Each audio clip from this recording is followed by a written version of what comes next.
موږ د اسلام مقدس دین د احکامو پر بنسټ او د خپل سرلوړي ملت د ازادې ارادې او برحقه غوښتنو سره سم د باعزته او د پاتې سولې د ټینګښت لپاره په مرام دې هېواد ته راغلي یو.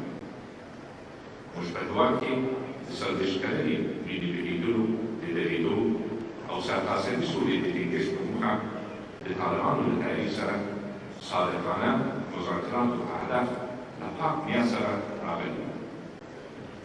زموږ د خلکو مشروع غوښتنه او د سولې هدف دا دی چې د سیاسي لارې هر ډول جګړه او تاوتریخوالی پای ته ورسېږي.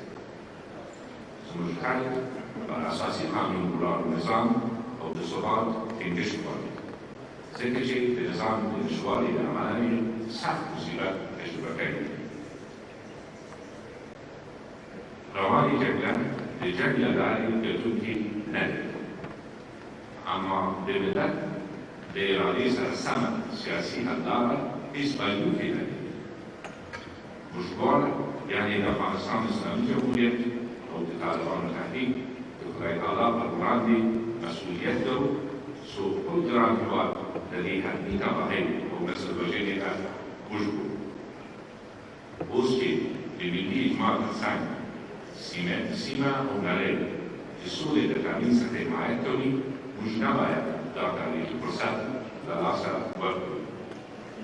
موږ باید د خدای تعالی توکل وکړو او دغه تاریخي فرصت څخه د یوې باعزت او تلپاتې سولې لپاره ګټه پورته کړو.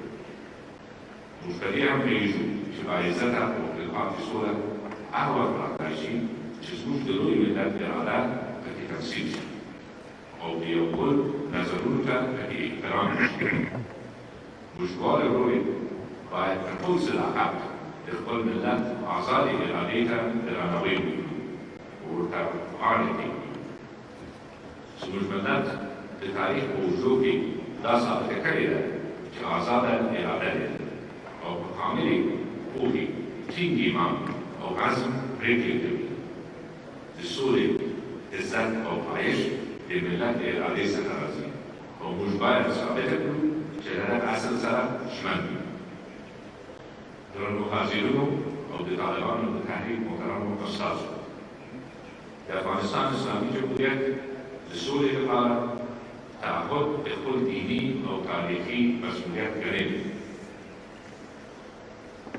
په تېرو څو کلونو کې مو د سولې لپاره پراخې هڅې کړې. د سولې مشورتي لویې جرګې دایرول، د ملي او سیمهییز اجماع لپاره هڅې، د ملي او سیمهییزو کنفرانسونو جوړول، د اسلامي نړۍ د دیني عالمانو او د هېواد په کچه د علماو بېسارې کنفرانس او د هغوی له لورې د جګړې د پای ته رسېدو د فتوا صادرول د دې هڅو ښکاره بېلګې دي. دغه راز د ملي مصالحې د عالي شورا رامنځته کېدل او د مذاکراتو لپاره د ملي ټیم اعلانول د سولې لپاره زموږ د اقداماتو برخه ده. په اخترونو او نورو دیني او ملي مناسبتونو کې د سولې او قربت لپاره غږ پورته کړې ده. د دې کمانه چې تاسو هم ډېر ځلې د قربان غږ راسره بدرګه کوئ او د هېوادوالو خلکو مو د اختر په مبارکو ورځو کې ارامۍ ورو وکړئ. دې ټولو اقداماتو له موږ څخه قرباني هم اخیستې دي.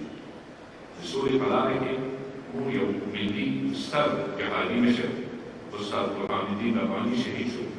یو بل جهادي او روحاني شخصیت سید احمد ګیلاني د ژوند تر وروستۍ سلګۍ پورې د سولې لپاره هڅې وکړې. د دې تر څنګ مو د سولې د عالي شورا او د سولې د لویې جرګې ځینې هیلې له لاسه ورکړې.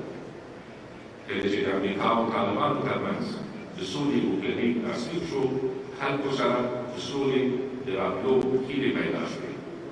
متاسفانه د هغه وخت څخه تر نن ورځې پورې په دې جګړه کې څه د پاسه 12,000 افغانان وژل شوي او شاوخوا 15,000 نور ټپیان شوي. موږ د سولې لپاره د خپلو زندانونو په لوی شمېر ستاسو زندانیان خوشي کړل او له تاسو څخه مننه کوم چې د دولت مسیران مو راپرېښودل. نن په ډاډ سره ویلی شو چې هر آزاد شوی بندي په کور کې خوشحاله دی په کور کې خوشحالي ده او د خدای تعالی شکر ادا کیږي. خو موږ کولی شو چې د سولې د اوسني مذاکراتو په بریالي کولو، د اورمند په اعلانولو او د جګړې په پای ته رسولو سره دا پروژې د هر افغان کور ته ورسوي، که باعزته او تلپاتې سوله راوړو، د خپل وطن استقلال، ازادي، ملي حاکمیت، د ځمکنۍ بشپړتیا وساتو او د اسلام د سپېڅلي دین د اعتقاداتو او احکام سره سم ولسواکه او پرشکوله نظام چې پر اساسي قانون ولاړ وي ټینګ کړو، چې پکې زموږ د ټولو خلکو هم ډولونو د اقلیتونو او د جګړې د زیانمنو شویو حقوق وساتي، نو موږ دواړه لورې به د سولې اتلان یو.